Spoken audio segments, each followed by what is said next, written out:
बातमीत सत्यता हीच आमची ओळख।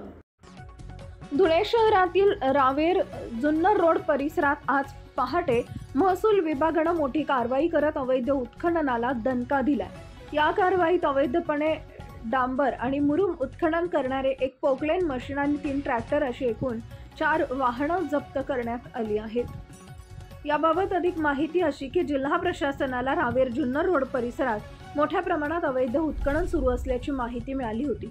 त्यानुसार प्रांताधिकारी रोहन कुवर आणि अप्पर तहसीलदार वैशाली हिंगे यांच्या नेतृत्वाखाली महसूल विभागाच्या पथकाने आज पहाटे 5 वाजेच्या सुमारास घटनास्थळी छापा टाकला।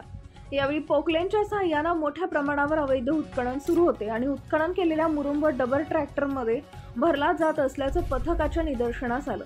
पथकाने तात्काळ कारवाई करत उत्खननाचं काम थांबवून सर्व वाहनं ताब्यात घेतली।